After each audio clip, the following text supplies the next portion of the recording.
Hi everybody, I'm Nicola Tangen, the CEO of the Norwegian Sovereign Wealth Fund, and today it's an honor to welcome Jack Dorsey, one of the most visionary entrepreneurs in the world. Jack is the co-founder and CEO of Block, and also the co-founder and former CEO of Twitter.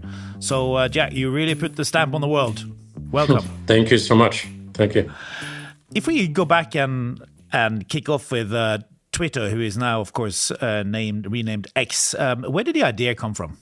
Well, it was a long time in the making. When I was a kid, I was always fascinated by how cities worked, just how these things that were so large to me at the time actually functioned. And I got into maps and I would obsess over them and stare at them and try to understand what was happening in any one particular neighborhood or area. And that led me to programming, because my dad brought home a computer one time and I wanted to draw a map on the screen so that I could start playing with it. And I taught myself how to do that. I figured it out. And little by little, I worked my way to a field called dispatch. So dispatching taxi cabs and ambulances and police cars. And it was a way to put information on the map, information about the city. And I eventually ended up working at the largest firm in New York. And I had this very rich map of everything happening in New York City. But it was missing one thing, which were the people and what they were doing, where they were. And that's really the question that started Twitter was, if I could see and visualize what the people were doing and what they were thinking or where they were going, it would help me understand the city a little bit more.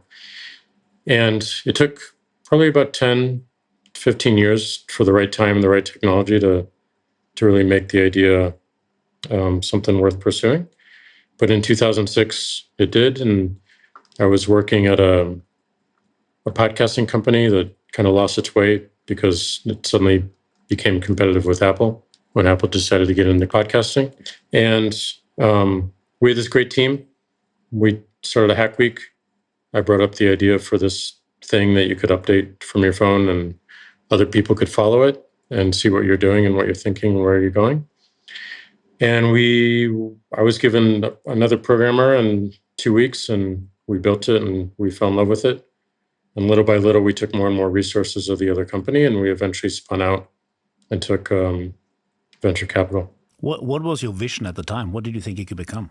I didn't really have a vision. I wanted to play with it. I mean, ultimately, I wanted to understand what was happening in the city. That was the original question. And I thought this was a way to answer the question. But I just wanted to use it. I wanted to be able to see what my friends were doing. I wanted to share what I was doing. SMS was just becoming big in the US. You all in Europe had it for 10 years prior. But the US, because of our different protocols for carriers, Verizon and AT&T, GSM versus CDMA, we didn't have text messages that actually worked together. So we didn't have text for quite some time. But when we did, that was the technology. Like, oh, you can, I could have this cheap little Nokia device and I could send a message and it would fan out to all the people that cared about what I was saying or what I was doing. That was super cool. And we just launched it and we invited our friends and they invited their friends and so on and so forth. And then it could continue to roll. And we decided as people were using it that there's something that resonates here. There's something interesting. And now it's up to us to really pull the thread on what that is. And what's interesting about Twitter is it wasn't really us who determined where it went. It was the people using it. We saw them try to converse with each other and address one another. And I took 3 days over breakfast and I wrote, or 3 hours, and I wrote some code. Anytime someone tried to address someone else, it would be linked and it would be filtered into a replies tab. That's what I called it. And that started conversation on Twitter and this public conversation. Whereas I originally was thinking, oh, this is just a way to update my friends of what I'm doing, see what they're doing. But people wanted to talk. And they invented this syntax, the @ symbol, to talk. And then they invented another syntax, the hash, for grouping grouping tweets by topics.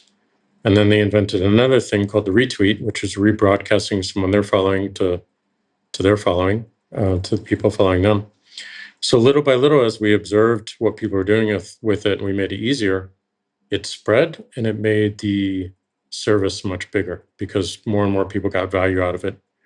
And it was just an interesting way to co-create with the people that are using your product, and I learned a lot from it. That's amazing. So the way it developed, what does it tell us about people's needs? What does it tell us about people generally? I think people don't want to just consume; they want to help. Participation means creation, and they want to leave some mark. They may not intend to do that, but when you use something like Twitter, you develop this feeling for it, and you want it to last. You want it to succeed, and you become very emotional about any changes that are made that you think go against the way it should be or the way it's used. And we saw so many of those. When we tried to do a thing that we thought was important, the network just like threw up on it and said it was wrong. And as we observed what they were trying to do, we had much better insight into what Twitter wanted to be. And as we got more new audiences and audience types, we would, that density of information would grow even further. So when did you realize that it was really taking off? When Obama was elected 100 days after he took office, he got up in front of the country and did this State of the Union 100 days after. And we had a number of senators and Congress people on Twitter already. And I was watching the speech and the camera panned around and there were people on their phones. And in that moment, I got a tweet. My pocket buzzed. I pulled on my phone. I got a tweet from my senator from Missouri. I'm from Missouri. And she was tweeting about Barack Obama giving his first address to the nation. It was like, whoa, like, fast. I'm watching this thing unfold in front of me and I'm feeling it physically in my pocket. And it just really shortened the distance between something that can be very abstract and feel far away, which is how our government operates and works, to it now being in my hand. And having this sense of like, wow, this tangible humanity. Someone typed this out. It buzzed my phone and now I'm reading it and I saw it and they're thousands of miles away. What did you feel then? I felt excited. I got back to work right away because it was like, oh man, this feels great. I mean, that's what you want in terms of building any product. You want to see people use it in a way that you can see that there's value and you can feel it. It feels electric. And you feel like tingly and you're like, oh, I'm gonna keep going. I'm gonna keep going. When you see how important social media platforms have become in election campaigns, what are your reflections around that? These things aren't important by themselves. We make them important, and we choose to, by giving them attention, give them importance. And it spoke to a gap that I think existed before Twitter, which was everything was entirely scripted. It was behind a media wall. The information that you got was through another point of view, typically a corporate point of view, corporate media point of view, paid for by advertisers and seen on television or radio or whatnot. Podcasts were the first to, in my experience, to really break that wall.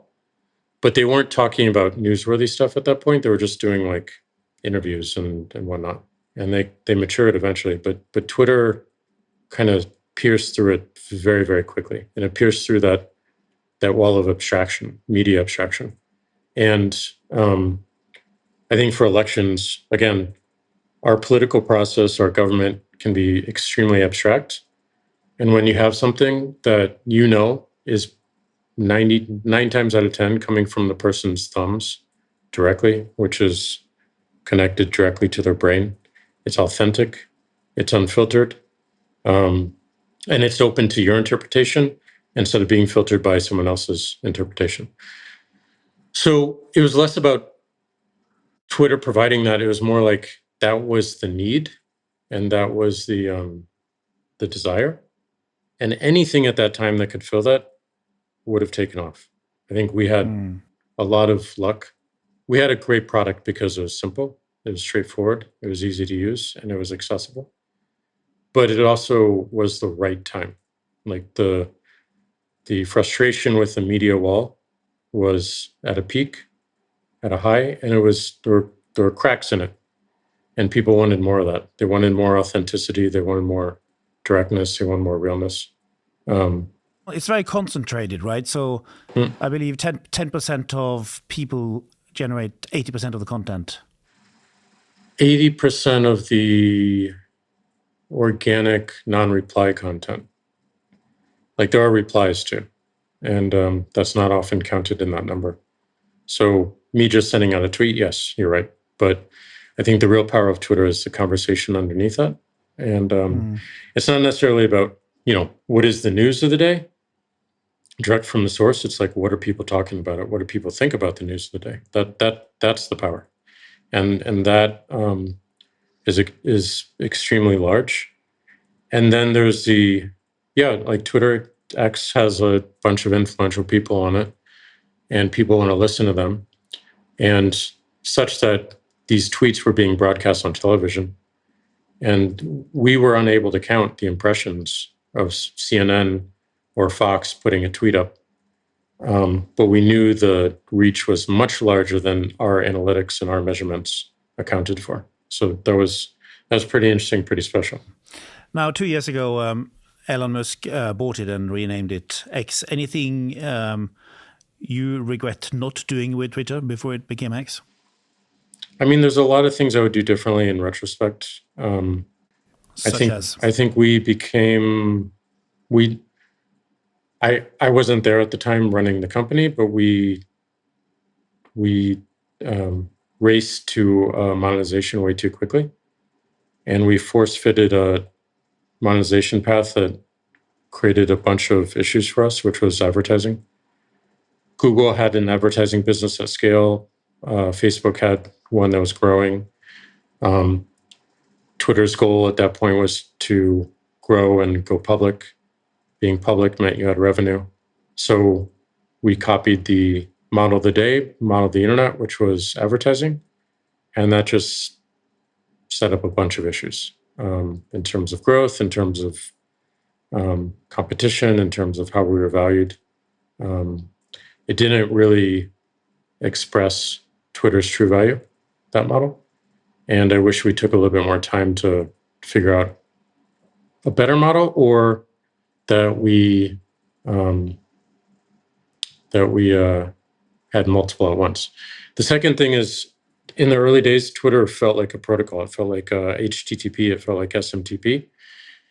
Yet we owned every single part of the stack.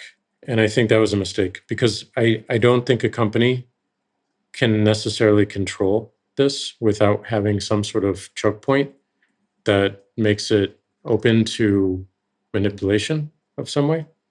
So if you have an open protocol for social media, which I think Twitter could have been instead of just a company, it could have been both.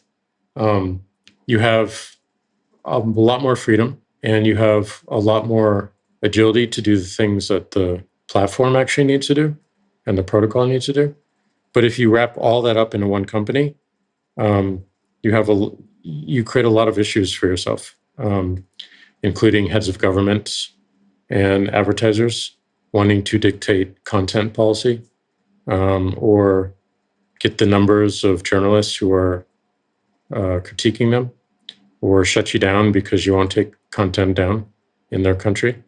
If it was a protocol instead that was owned by the public, and you're building a business on top of that, you couldn't do those things.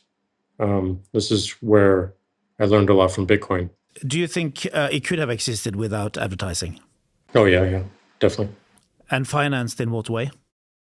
There's tons. There's subscription, there's commerce. Because the internet was not born with a native currency protocol, advertising was the way to subsidize free services. And it was taken as a given that these internet businesses had to be advertising businesses. in the early days. Netflix showed a different path. Um, Obviously, others, eBay showed a different path. But for an information tool like we were, advertising was it.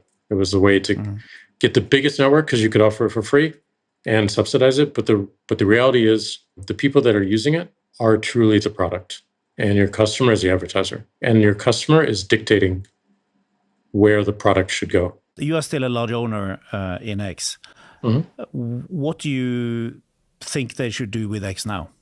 Experiment as much as possible. I mean, like, keep pulling the thread on what people want to use it for. I'm a big believer in, like, I think it's less about free speech. I think it's more about, do we get to choose how the algorithms are programming us? Because the algorithms are definitively programming us. And it's very, very hard to tell what an algorithm is going to do and predict what it's going to do. And that's where the danger comes in. But if I can choose what algorithm filters my tweets and what I get to see, and I have, instead of like an app store, an algorithm store, where I get to put these on my timeline, then I have a lot more agency in the content and the experience. And I think it ends up creating a much healthier relationship with the technology. And I'm not just speaking about Twitter. This is for YouTube and for financial technologies. We are being programmed. These algorithms know our preferences better than us. That's only going to increase. How do we increase agency at the individual level? It's by choice. It's by being able to turn off the algorithm. It's by being able to choose different algorithms. It's by being able to make my own algorithm. So, Jack, what kind of algorithms are you thinking of here? Well, I mean, a simple one, like if I were more left or right leaning, I could choose a more right or left leaning algorithm. If I hated politics and I only wanted to focus on science and arts, I could choose an algorithm that filtered everything out but those things. I could go deeper into that. I could only do physics. I could only do quantum physics. And you might say, well, you can do that through taxonomies and categories, but there's just too much information at this point for those to really be useful. You have to get into the algorithmic aspects of it and really effectively create these agents that go off and fetch the information that you're truly interested in and deliver it back to you and take feedback on whether it was useful to you or not, if you learned something from it or not, or you interacted with it or not. Right now, most of these internet companies and most of these internet services, the algorithm is driven towards one thing, which is maximizing impressions to maximize advertising revenue. That is not maximizing my experience, my learning of the world, or aligned with my goals as an individual. But if it shows you what you have shown to be interested in, is that not a good thing? Oh, it's a great thing, but I want to be able to choose that. And you can build a great business around that. You can sell the algorithms, you can subscribe to them, you can put more directed topical advertising on these algorithms because they actually are programmed in a way that you're actually interested in the outcomes. They're not just random, and they're not trying to guess, they know. So like, I think it lends itself to a much better business, but you have to have companies and individuals who are willing to let go of the secret sauce, which is the algorithm, and democratize it a little bit more. How will generative AI change the way we use this? I think we're seeing the extent of that right now. Like I think we're at the edge of one horizon. I think the next horizon for these tools is probably around agent systems and software that I task to do things for me, and they work with other agents on the internet to complete those tasks. So I'm more interested in that. I think the generative AI stuff, especially the large language models, have the ability to obviously create a bunch of information, and it becomes important, like what is real, what is reality, what is truth, what is fictional. And these tools are going to get so good that like you won't be able to tell, and we'll truly feel like we're in a simulation because it looks like, and we perceive that anything literally can happen or could happen or did happen. because these tools are so realistic and feel so authentic. So I think the only way around that really is, to just have more information and better filters, which leads to agents and that they be directed by me, by the individual, and do more of that work. So I'm less interested right now around LLMs and generative AI, because I do think we've hit some horizon on it, and more interested by how you take this intelligence and make it mobile, and make it something that like people can send off and actually it can do work for them. Given what we talked about in terms of algorithms and generative AI, what are the implications for journalism? I mean, I'm not a journalist, but like I think having more information, more perspective, and getting better tools to get more information and better information and distill it only helps your craft. I think it does become more and more challenging because you again have to sift through what's real and what's fake. But people have been lying since the dawn of time and the dawn of language, and journalists have to figure out what's the lie and what's truth, and they need different perspectives. So I think the only thing that changes here is velocity, nothing else. Velocity and breadth. What do you think about content moderation? I think the best content moderation is an algorithm, and I should be able to determine my own algorithm and what I see and what I don't see. I think there should be a corpus of content that exists that only the author of it can delete, and they have the sole right to do so. But I have the right as an individual to filter out what I don't want to see or filter up what I do want to see. But that's all dependent upon whether I get to choose the algorithm. If a corporation is choosing it for me based on advertising, maximizing advertising revenue, then it's not truly serving me, not useful. I guess this leads us to Blue Sky, and you helped create this decentralized social platform, which is called Blue Sky. So could you take us through the thinking here? Yeah, about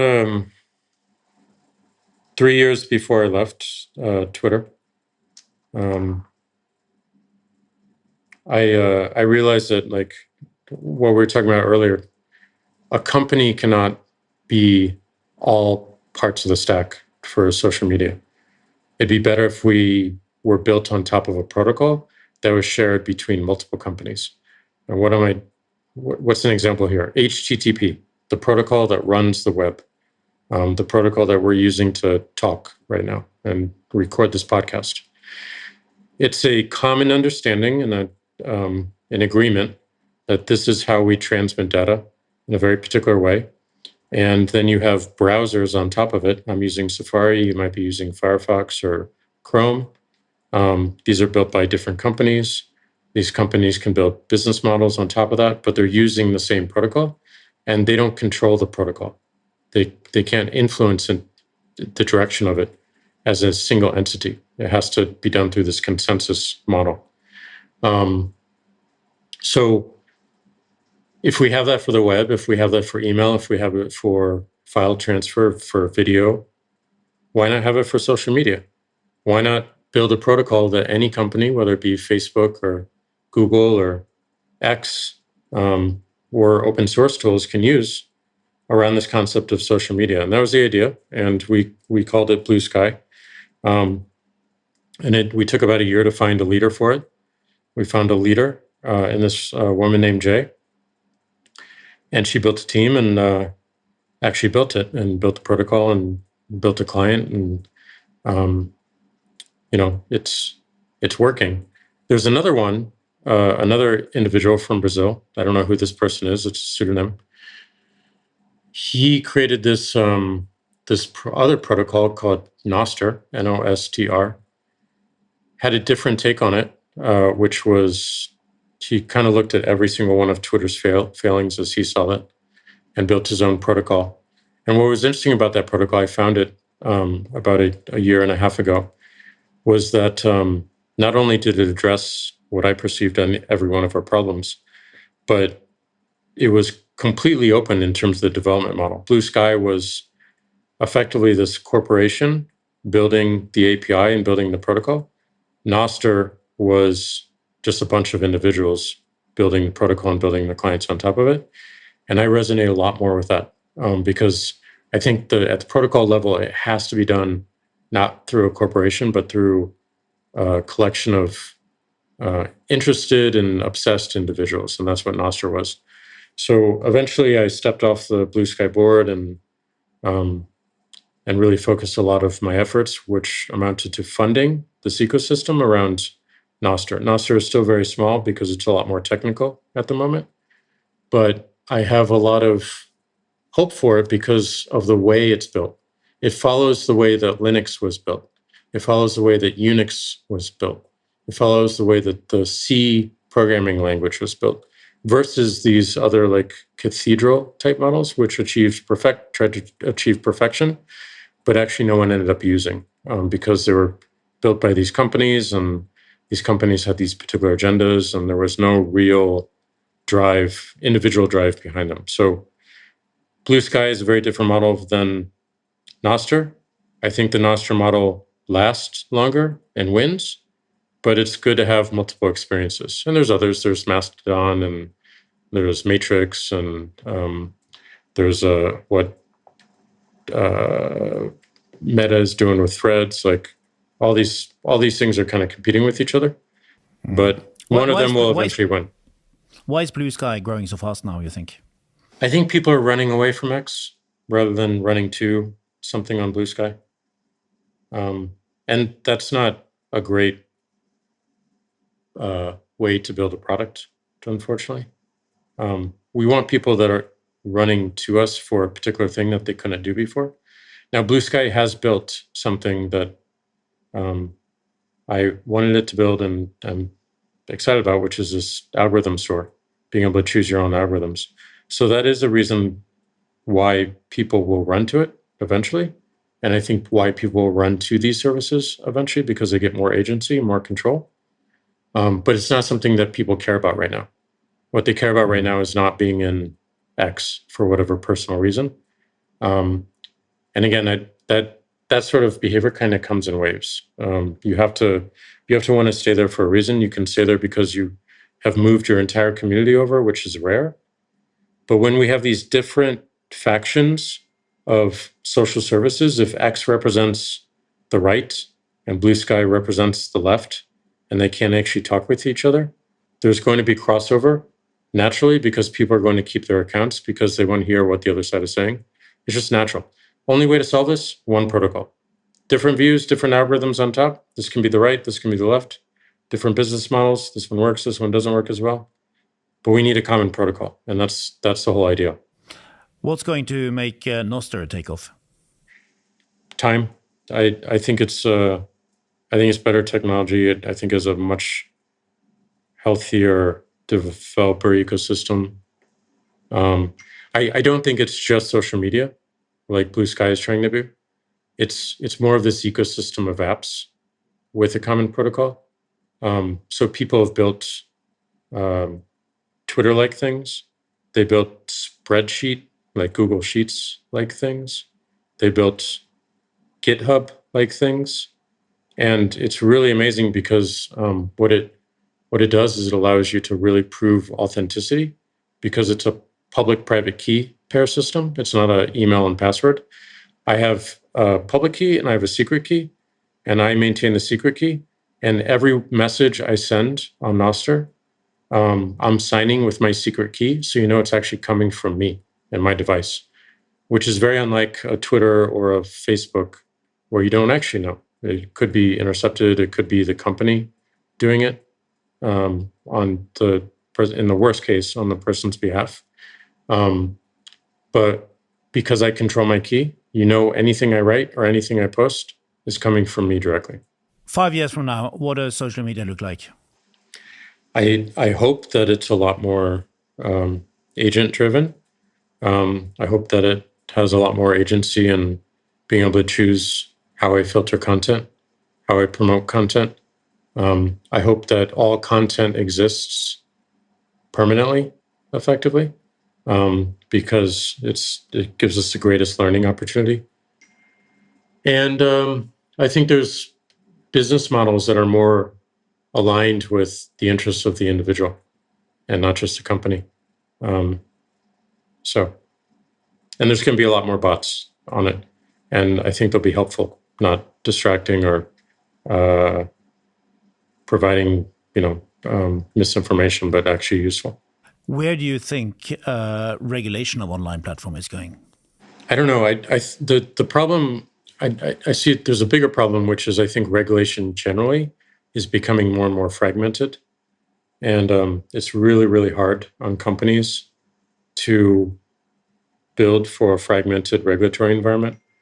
California has a very different regulatory understanding than the European Union.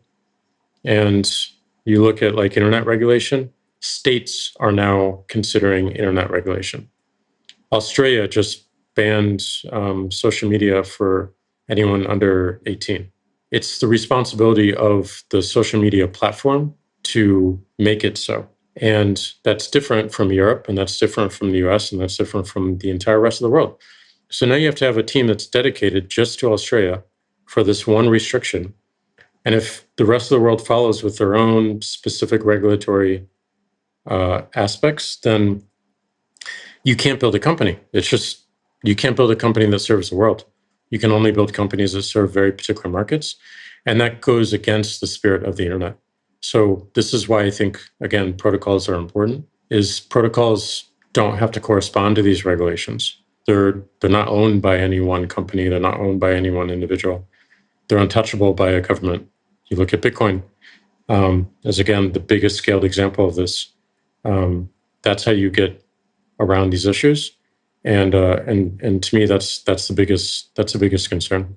Let's talk about Bitcoin. You started something called Block. Tell us, what is Block? We originally started a company called Square and changed the name to Block because we have multiple businesses now. And if you make a square three-dimensional, it's a block. So Block is focused on economic empowerment, building tools to empower people into the economy. We started with sellers, so enabling sellers to accept credit cards was our beginning. And then we added another business called Cash App, which allows people to easily move money between two people or businesses with their mobile phone instantly. That is becoming more and more a bank in the form of an app. And today, we have two massive ecosystems at scale, Square and Cash App, that serve sellers and individuals and give them very simple financial tools to do things that they want to do in the economy, whether that be send money to their friends and family or get a debit card, go to an ATM, set up an e-commerce shop, or do customer relationship management. Where do you think these things are in 5 years' time? Well, the other thing that we wanted to do is, like, our business is constrained right now by that fragmented regulatory environment. For us to launch Square in any market, or for us to launch Cash App in any market, we have to have a partnership with a local bank. We have to pay attention to different regulatory approaches within that market, within that country. And it's a very, very heavy cost. So we have to weigh that cost versus building new features for the markets that we're currently in. And what allows us to move faster? If the internet had a protocol for moving money around, enter Bitcoin. Bitcoin is a protocol for moving money around.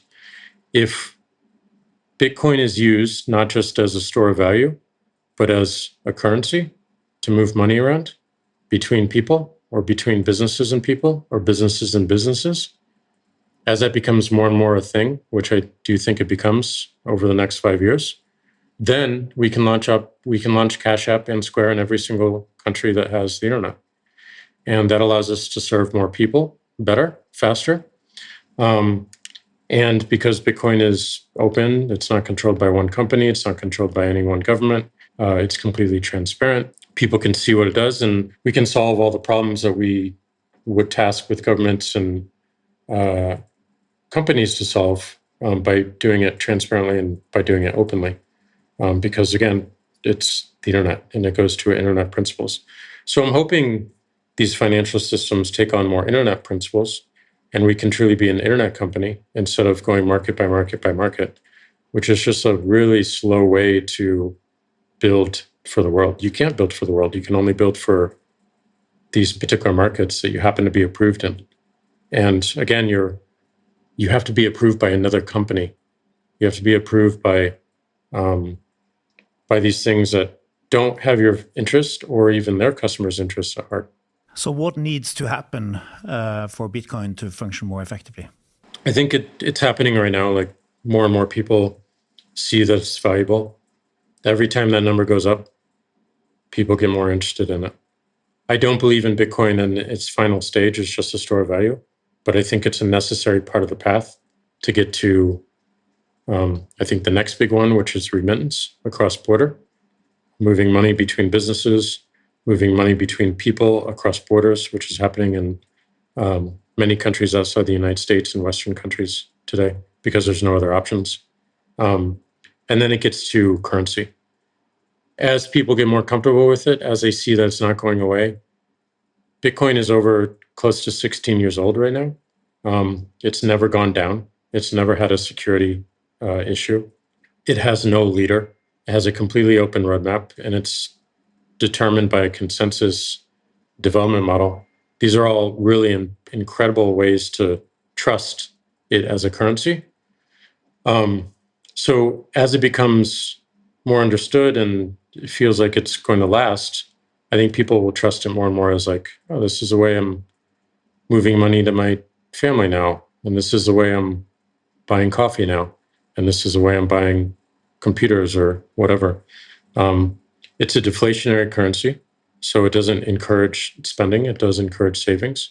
But I think it has a really interesting path and provides a lot of interesting business models for the internet. If Bitcoin existed before we started Twitter, we'd be in a much different state, and I think we'd be in a much better state, and we wouldn't have all the issues that you see with social media today, because it's not a tax on the system. It allows for a business model that's aligned with the people that are using it every single day. Why would social media be better if you had Bitcoin? Because you could get to commerce right away. You could get to subscription right away. You didn't have to get permission from Visa and MasterCard. You didn't have to wait for the security of such payments on the internet by virtue and by the grace of Visa and MasterCard to build it. It's built into the internet and it works at massive scale. So if we had that tool and we had commerce at that scale, we could build a pretty phenomenal business that's like all communication is exchange of value. Commerce is exchange of value.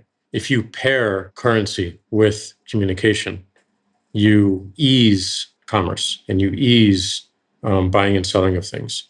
And the internet wants to create efficiencies there. But the biggest friction in that creation of efficiency were the payment networks and the banks and the way we currently deal with money. So Bitcoin upends all that and changes it and provides a completely different path, which is, in my view, far more exciting and allows us to build a much bigger business, more valuable business. Jack, what are the implications for the payment systems and companies like MasterCard and Visa and so on? You know, Visa at least started in a very unique way, and I'm sure you're aware of this story with D-Hawk, and it started as a co-op, and it kind of started like a protocol. And little by little, it got more and more corporate and changed. And I think if Visa and MasterCard were to adopt open protocols for moving money around the internet, they could still build a really phenomenal business because these technologies are hard. And when you build on protocols, what people value is convenience and removing friction, and they'll pay for it. And there's much evidence in this on the web and on email, and we can do it with payments too. There's a lot built on top of payments and built on top of money that you can build a phenomenal business upon that doesn't require you owning the payment network itself. So being able to see beyond the current reality and let go a little bit and have a common protocol that every company can use increases the total addressable market. It increases the number of transactions you can see and you can participate in. It increases the number of people who can participate. And if you have something that's creative on top of it, you build a phenomenal business that's world changing. So there's so many lessons in the internet, and all those lessons have to do with open protocols. And anyone who ignores these lessons, I think, is not long for the world as a company. It's just a matter of time. The internet is still very, very, very young, but it will teach all of us, especially as more of these agent systems come out, and we realize that like these agents are working on our behalf by virtue of us having a highly hyper-connected internet that they can roam freely upon. And if there's any friction along the way, they're not going to become valuable. I'd love to spend a bit of time on being an entrepreneur. What do entrepreneurs have in common? Well, they're all different. They all have different paths. I think, like, if I think about that word and the concept, it's my experience, my path. I never wanted to be a CEO. I never wanted to build a company. I never wanted to be an entrepreneur. I could care less about it. I wanted to build. I wanted to build, and I wanted to use what I built, and I wanted other people to use what I built. And I realized somewhere along the way that in order to sustain the thing that I built, I needed money. And that's where building a business came in. So I had to learn about building a business and running a business and being a CEO. But the spirit of all that is you do whatever it takes to make it work. I learned how to program because I needed to understand how to build things on my computer in front of me. I needed to learn how to be a CEO. I needed to learn how to raise money. I needed to learn how to hire people, how to fire people, how to build cultural frameworks, how to build systems, investment frameworks, feedback mechanisms, all these things that I had no desire to do or to build. I had to do and learn because it was the only way to take the idea to the next step. It was the only way to enable more and more people to use the thing that I wanted them to use and to mature it. I've heard you say that entrepreneurs are a bit like artists. What do you mean by that? I think it's expression. Art is expression. It's knowing when to end something. It's knowing, what the chapters are and where the piece begins and where it ends. And that's very much a product. That's very much a business. Like you could do everything and it becomes this mess that no one knows what to do with, or you draw the lines and draw the box and the shape and the inputs and the outputs, and suddenly it becomes something that is an expression of an idea that's accessible and that's manageable and someone can actually use. And doing that and determining what those boundaries and those lines are and what the end and the beginning is very, very challenging. And that's where I think the art part of it comes in, even though like business people aren't necessarily considered that. The founding of a company, the founding of an idea when it starts as an idea, not I'm building a business to do X, Y, Z, but an idea and how do I sustain the idea? That's when I think the art comes out. And not everyone starts that way. There's some entrepreneurs who start like, I want to build a healthcare company. I need to go find a problem to solve, yada, yada, yada. And they do something interesting. But I think the truly interesting and truly world-changing things are more ideas. And then like, how do I make the idea bigger? And building a business around it was the way to do that. How do you deal with rejection? Rejection? Yeah. Well, I kind of take on this mindset that everything I encounter, everything I experience is a teacher, and they have some lesson for me, and it's up to me whether I decide to learn from it or not. And then there is no rejection. It's just like, well, I choose to learn from this or I don't. And if I don't, then it feels terrible and it's a waste of effort and I feel bad.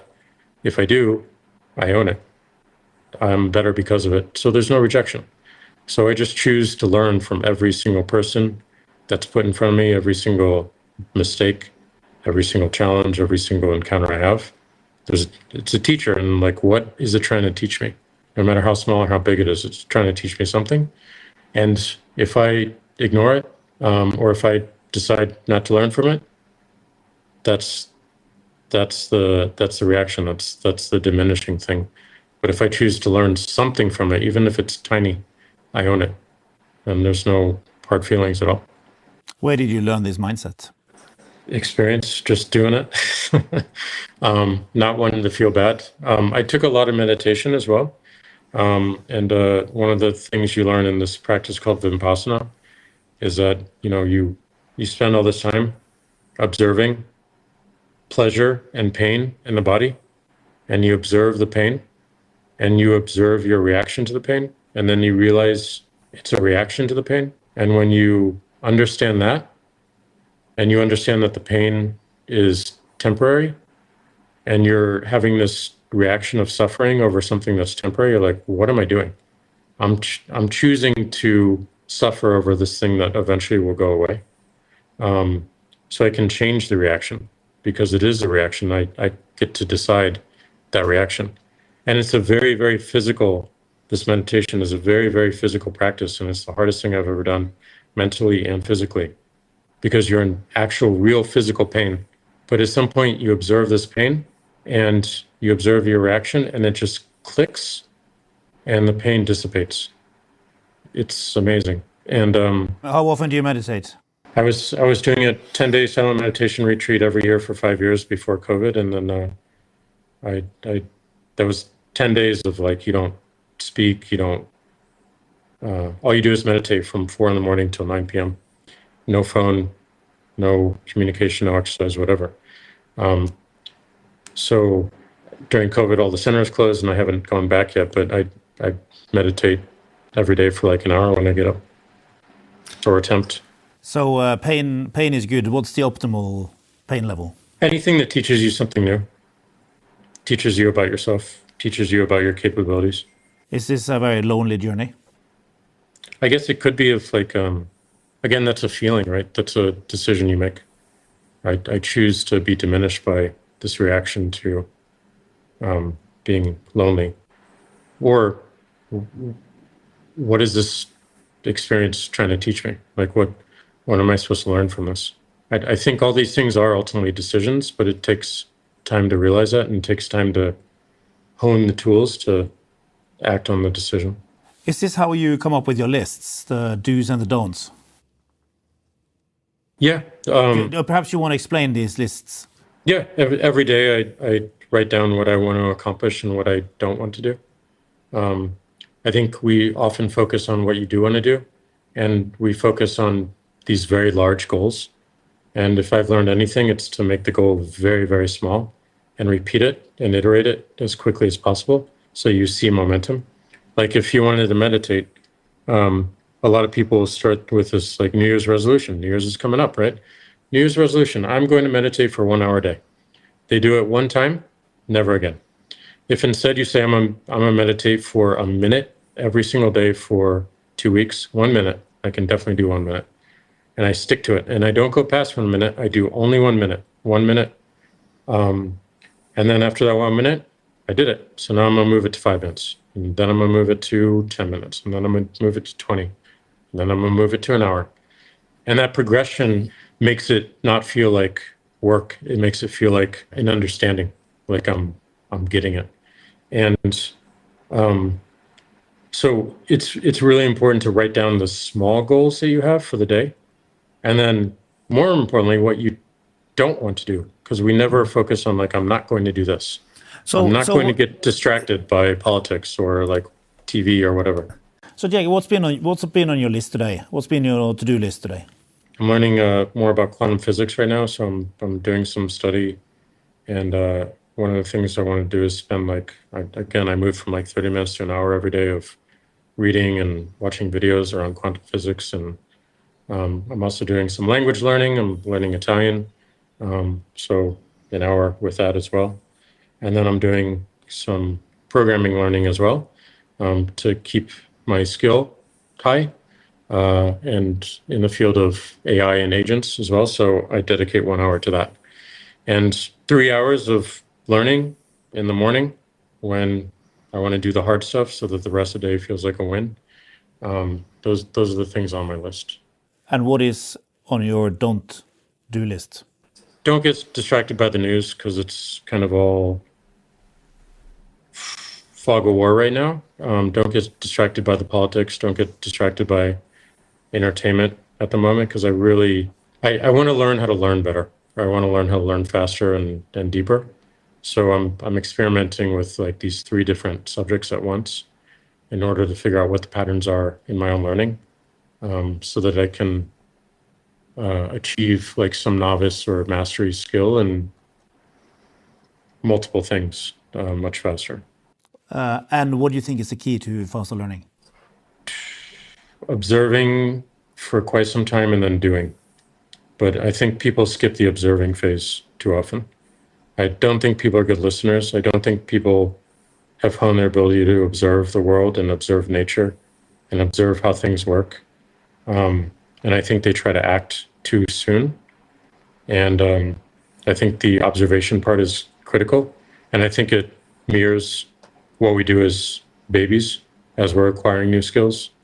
We spend a lot of time observing, and we're just inundated and immersed in all these things happening around us. And then around age 2 or 3, we get the ability and the tools to do. But it's come from a place of massive immersion. And I think as adults, we skip the immersion part and we skip the observation part and we try to do, and it gets to the thinking, and the thinking removes the ability to like truly act in an intuitive way based on all the information that's constantly coming into your system. Jack, why do you eat only once a day?